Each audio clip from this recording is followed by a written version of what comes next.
안녕하세요. 세종다람쥐 부동산TV 서은주 공인중개사입니다. 요즘 들어서 가장 큰 이슈로 떠오르는 것이 신생아 특례 대출입니다.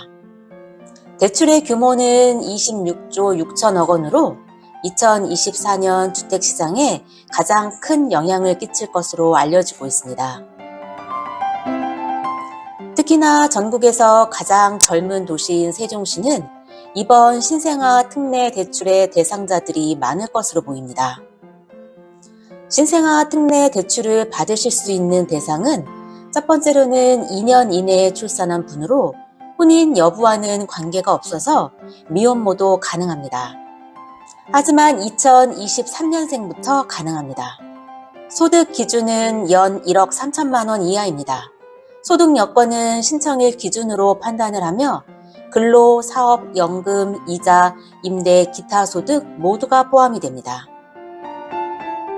순자산 가액이 매매는 5억 600만 원 이하이며 전세대출은 3억 6,100만 원 이하입니다.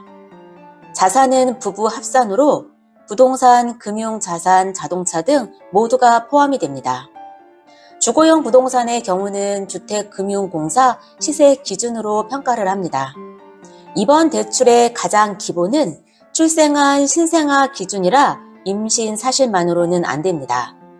하지만 공공분양주택에서는 임신 증명 시에는 신생아 특공 자격은 가능합니다.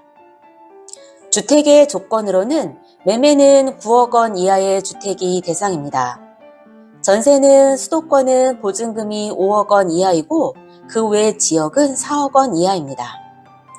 주담대의 원리금과 기타 대출의 이자만 합계하는 DTI는 60%가 적용이 되고 DSR은 적용이 되지 않는 것으로 2023년 11월 26일 국토부에서 발표를 했습니다. 대출의 한도는 매매는 주택가액 9억 원 이하에서 5억 원까지이며 전세는 보증금이 수도권은 5억 원, 지방은 4억 원 이하에서 3억 원까지 가능합니다. 대출의 기간은 매매는 10년, 20년, 30년 중 선택이 가능하며 전세는 2년, 최장 10년까지 가능합니다. 신생아 특례 대출의 가장 큰 장점은 금리입니다. 한 자녀 기준으로 5년 동안 고정금리로 적용이 가능합니다. 매매의 경우 연소득이 8,500만 원 이하는 1.6%에서 2.7%, 8,500만 원 초과 시에는 2.7%에서 3.3%이며 전세는 연소득이 7,500만 원 이하에서는 1.1%에서 2.3%, 7,500만 원 초과 시에는 2.3%에서 3%입니다. 대출 실행 후에 추가로 출산을 하실 경우에는 신생아 한 명당 0.2%의 추가 금리 인하가 가능합니다. 금리 적용 기간은 5년 추가가 되며 3명까지 총 15년 동안 연장이 가능합니다.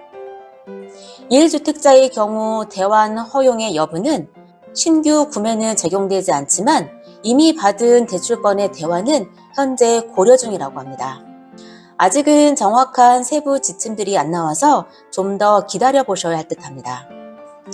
24년 5월에는 신생아 특별공급 제도도 신설이 됩니다.